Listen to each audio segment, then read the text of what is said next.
In the future, the United States has turned into a post-apocalyptic wasteland where extreme measures are necessary for survival. 30 years later, in an ash-filled forest, a cat approaches a rotting body to feed. Nearby, a man named Eli waits with an arrow drawn. As soon as he hears the cat hissing, he releases the arrow and instantly kills it. He then picks up the cat's body and continues on his way. Eli travels across the wasteland, only stopping to check inside cars for anything useful besides skeletons. Eventually, he finds an abandoned house and checks the rooms inside. He tries to fill his canteen, but the taps have run dry. Eli is then surprised to find a corpse hanging in the closet, but he still pats it down for anything useful. Later that night, Eli cooks the cat over a fire and listens to music on his old iPod as he cleans his weapons and washes himself up with a wet napkin. The smell of roasting meat attracts a rat, who Eli notices when it squeaks, and he shares some of the cat meat with it. He spends the rest of the night reading from a book that has a lock on its side before sleeping. The next morning, he sees his iPod is almost out of battery before packing up to leave. He later encounters a woman on the side of the road with a broken shopping cart full of supplies. She asks for his help, but Eli realizes it's a trap when he smells the body odor of the hijackers hiding nearby, and he calls them out from hiding. They surround him, and the leader starts pushing Eli around, threatening to rob him. But in a flash, Eli cuts the leader's hand off with his machete. He then fights the rest of the hijackers all at once, quickly killing each of them in a matter of moments without getting a single scratch on him. Eli then kills their leader, checks their bodies for supplies, and then kneels beside the dead for a moment. He lets the woman live and goes to take her jug of water, but as soon as he smells it, he can tell it isn't good and leaves both it and her behind. Eli continues to travel along an old highway overpass. From above, he watches a couple suddenly get attacked by a group of men on motorcycles. He feels bad, but reminds himself to stay on the path and remains in hiding as the bikers kill the man and takes advantage of the woman before stealing their belongings. Eli later arrives in the remains of a town where hundreds of survivors are living. He enters a shop and is immediately held at gunpoint by the owner, the town's engineer. At least until Eli swiftly grabs the weapon to prove he's not a threat before giving it back. The engineer keeps the gun drawn on Eli until he shows him his hands to prove he's not one of them. Eli explains he's just a customer and asks the owner to recharge his car battery rig, offering some wet napkins and a lighter as payment.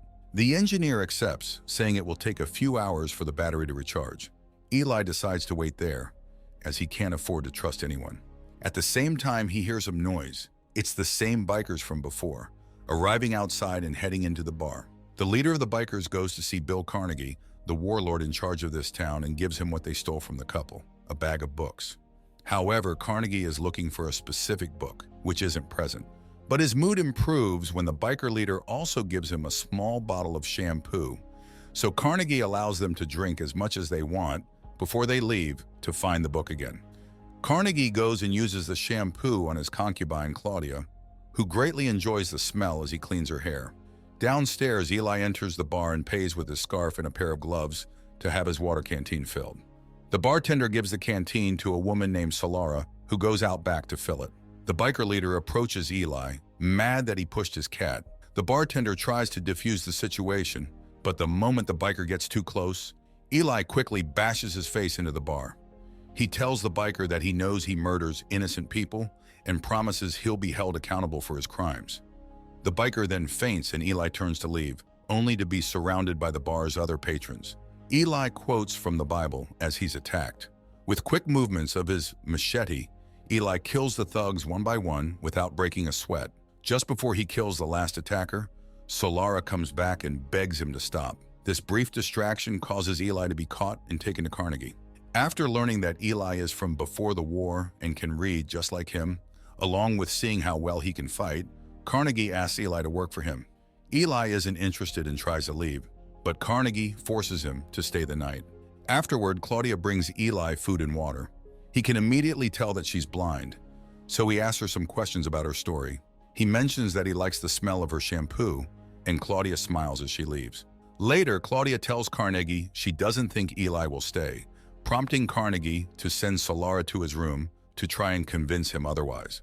Solara tries to make a move on Eli, only to be turned down. He tries to make her leave, but Solara explains that if she doesn't comply, Carnegie will hurt her mother, Claudia. Begrudgingly, he lets her stay the night. Since Solara doesn't often meet people of Eli's age, she asks him about life before the apocalypse. In response, Eli shares some stories about life before the event. Solara also finds Eli's book and gets excited, asking about its contents because she can't read. However, Eli immediately covers it up and refuses to discuss it. He offers to share the food with Solara, which she accepts, and teaches her how to say grace before they eat. The next morning, Solara has breakfast with Claudia and recites the words Eli taught her. Carnegie is shocked to hear this and demands to know how Solara learned it. When she doesn't respond, he grabs Claudia by the hair and drags her to the floor, asking Solara if Eli was reading last night.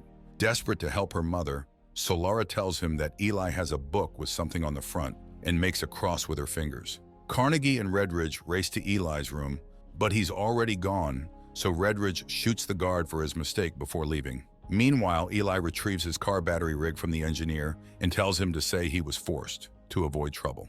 As he tries to leave town, Carnegie enters the street with his gang and asks him for the book.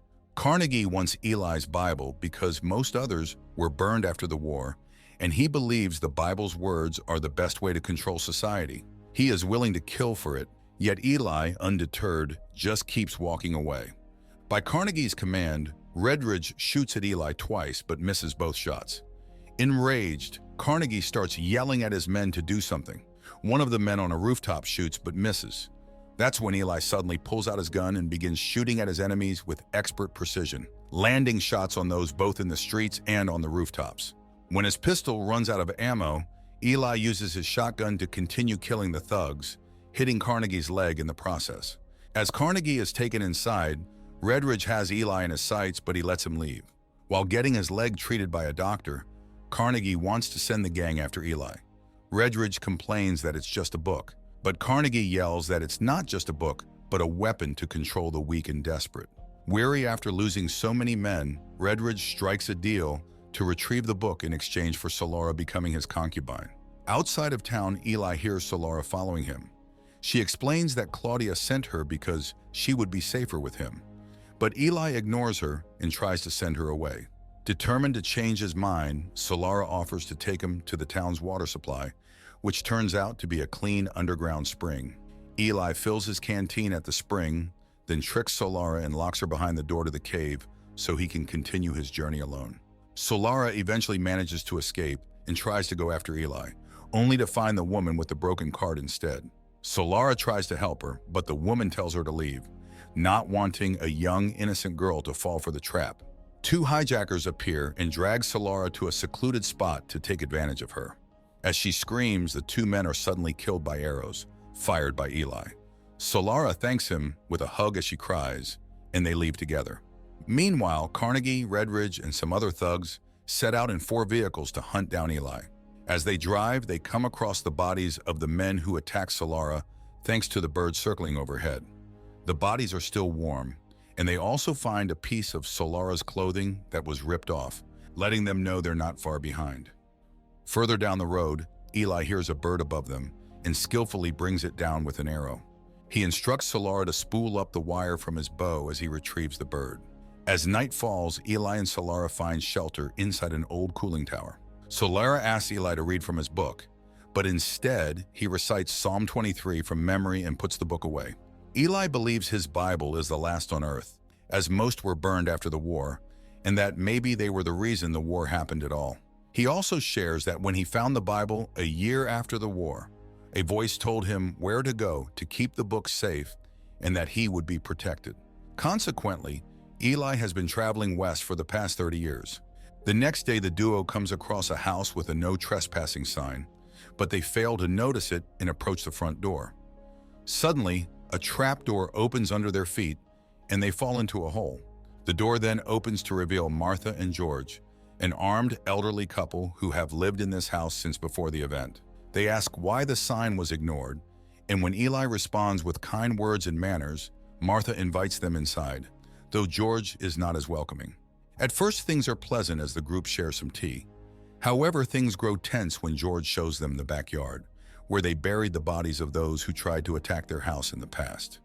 Eli tells Solara they need to leave because the couple are cannibals, and draws his pistol to stop them from blocking their way outside. However, on their way out, Carnegie and his gang arrive in their cars. Eli and Solara immediately go back inside, and George reveals a huge collection of weapons hiding in the sofa. Using a megaphone, Carnegie tells Eli to send out Solara with the book to avoid a fight. An object wrapped in cloth is thrown from the window, and Redridge picks it up.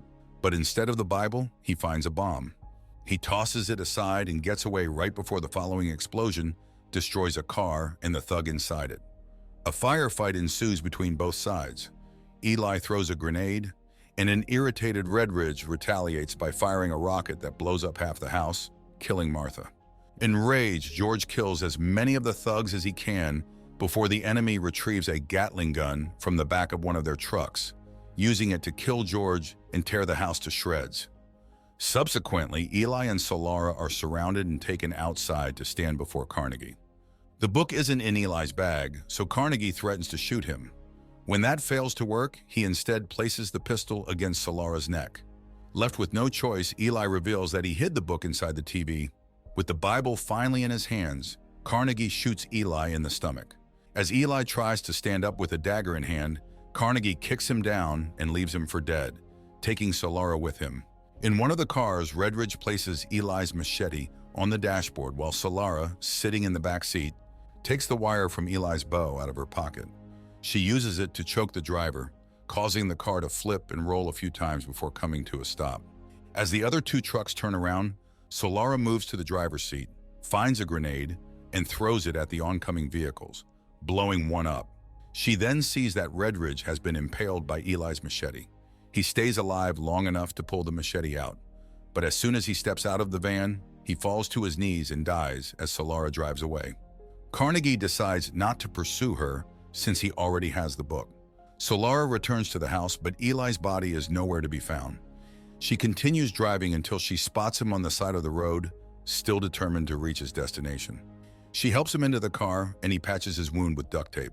After hours of driving, they reach the Golden Gate Bridge, which is broken and can't be crossed. Eli believes they are close. Soon after, they find a rowboat to travel to Alcatraz Island. When Eli is too tired to keep rowing, Solara takes over for him. Elsewhere, Carnegie struggles to open the book due to the strong lock keeping it shut. He summons the engineer, who eventually manages to pick the lock. Carnegie opens the Bible with bated breath, only to face a shocking revelation. Eli's Bible is written in Braille. It turns out that Eli has been blind from the very beginning, explaining why he only reacts to things when he hears, smells, or touches them. Desperate, Carnegie summons Claudia to read the book for him. She smiles when she recognizes the Braille, but lies, saying she's forgotten how to read it. She also tells him she can smell the infection in his leg, and that no one fears him anymore since he's become too weak. Carnegie checks the bar and discovers that the locals are looting the place, having lost many of his soldiers in the search for the book. With only a few men left, who either fight among themselves or not at all, Carnegie collapses in despair.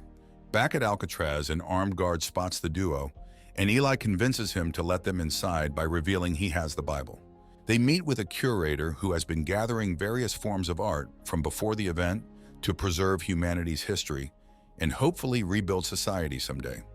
They don't have a physical copy of the Bible. However, Eli reveals that he has memorized the entire book after reading it daily for 30 years. He begins dictating it so the curator can transcribe his own copy. Additionally, Eli takes time to clean himself up, shaves his beard, and puts on new clothes before resuming the dictation. After much effort, the new Bible is finally completed, and they begin printing new copies from a recently rebuilt printing press. Eli offers a final prayer, thanking God for the strength to complete his mission and asking him to watch over Solara as he did for him. Content with fulfilling his purpose, Eli dies peacefully from his injuries. After Eli is buried in Alcatraz's courtyard garden and a bound copy of the Bible is added to the collection, Solara departs. Back on the road, listening to Eli's iPod, equipped with his backpack and machete, Solara heads towards her mother, determined to carry on Eli's legacy.